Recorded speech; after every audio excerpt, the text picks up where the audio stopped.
keeping it real. Fish on! Welcome to today's Gale Force Twins episode, and we are so excited. We have huge news. We have repowered our engine on this 18-foot Hewe right now. Okay, Amanda, hold on. Let's take a look. There it is. Ta-da! There's our new Mercury. So we haven't yet tested anything out. All we've done is put the boat in the water. We're rigging our rods, and we're about to go do a sea trial. We're gonna see how fast she can go. We're gonna do We're gonna put her to the test. We're gonna do it all. We're gonna put her to the test, and then we're gonna go do a little bit of fishing. My name's Amanda, Emily's behind the camera, and welcome to our channel, Gale Force Twins.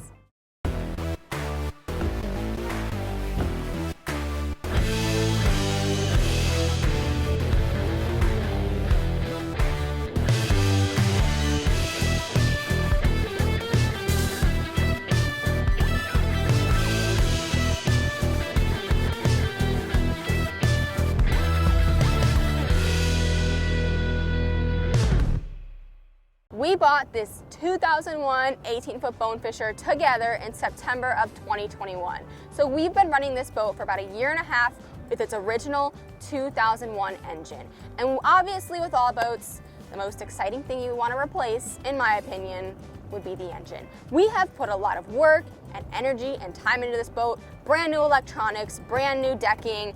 We've done a lot, but what we're probably most excited for is we finally repowered. So we have our Mercury 115 Pro XS. We are so excited. This engine is ideal for speed, it goes fast, and it's fuel efficient. And that's really important for us because we do this for a living and this is part of our business, being on the water. So fuel efficiency is always important. After we sea trial her and see how fast we can get her to go, do some donuts, get some really cool footage for you all, we are going to be teaching you all how to break in a new motor. And this is specifically because you guys asked on our Instagram post, there were quite a few comments asking how do you break in a new engine?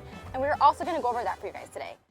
First things first, we are going to see how fast the Little Force, because that is actually the official name of this boat. We never actually came up with a proper name. We just kept calling it the little boat, the little boat, the little boat. So then we said, you know what? This is the Little It's Force. the Little Force. So the Little Force, we are gonna see how fast we can run this Little Force with our brand new Mercury 115. Okay, so this boat, as just for a whole vision, runs better up sea. So we are currently down sea and with the wind, it's blowing 15 knots. So you would think that down sea with the wind will be faster, but I would not put it past this boat that if it ran better up sea. To be frank, I love being up sea in this boat, even though a lot of people think up sea you're gonna get sprayed. This boat really does run better up sea. But down sea first, we'll give it a try, then we'll turn her around and see how fast we can get her up sea. We are predicting up sea, up into the wind, is going to be the faster boat. Okay, here we go. Down sea, downwind. Emily said 15 knots. I think we're close to 20 of wind. Ready? All right, I'm ready. What's your speed, your prediction of speed? Well, this boat used to travel at max out at 30 miles per hour, pretty much all conditions, right around there. With the previous engine. And today I'm gonna predict 40. 40. Okay, I like it. Let's try it. Hopefully, let's say over 40. That's the goal. Over 40. 1, 2, 3. All right, all the way trimmed down. Have your motor all the way trimmed down before getting on plane. That'll help you get on plane quicker. Once you're on plane, you start trimming it up a little bit to get more of the boat out of the water, and that's how you're going to have less resistance and more speed.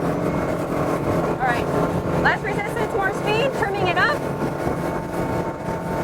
We are hitting 40 miles per hour. Easy, easy, easy. Get it trimmed up all the way, Amanda. Trim up a little more. Let's see if we can hit 42. We hit 42, 43, 40, 44, 45.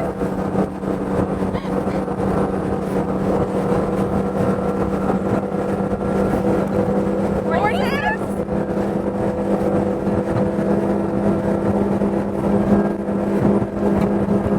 47.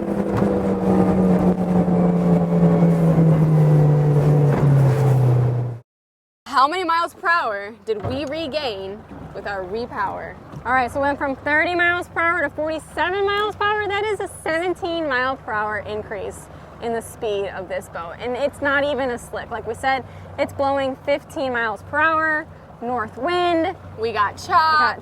I predict we could have gone 50 for sure. on a calm day. Definitely. Was it worth the repower? 100%. That means we can get to our fishing grounds faster, which is great because we have some fishing spots out here that we really love, but they're just really far. Yes. So that means we're gonna get there faster, we have more time to fish. Super exciting. Up, see, let's see if we can hit 47 miles per hour. I guarantee we can. You ready, Emily? I'm ready. Engine is trimmed all the way down. Here we go.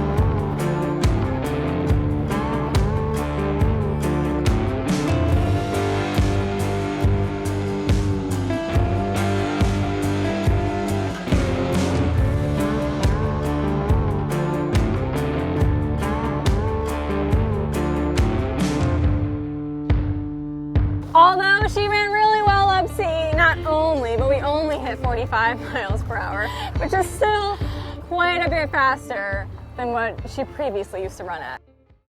All right, guys, that was absolutely amazing. I think it is time for some donuts, some S-curves, some turns, things that we have done on this boat, but of course, we've just got to break in this new engine. We are so excited.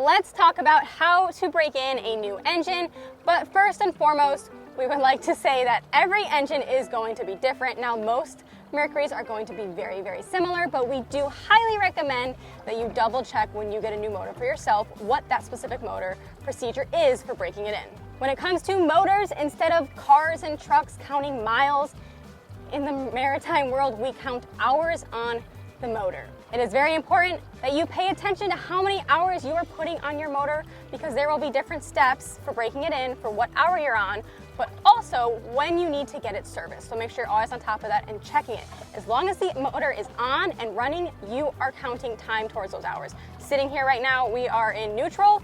That motor's on. We are going towards our hours right now, just sitting here. For the first 2 hours that your motor is running, you are going to want to vary the RPMs from 0 to 4,500 RPMs, but do not surpass 4,500 RPMs. So vary those RPMs from 0 to 4,500, and there is one exception to when you can go past 4,500. Every 10 minutes for 1 minute, you are going to full throttle let her go. It is also very important to mention that before you start running your new motor at higher RPMs, you warm it up. So when you pull off the dock, it's not necessarily ideal to just get straight on plane, full throttle and go.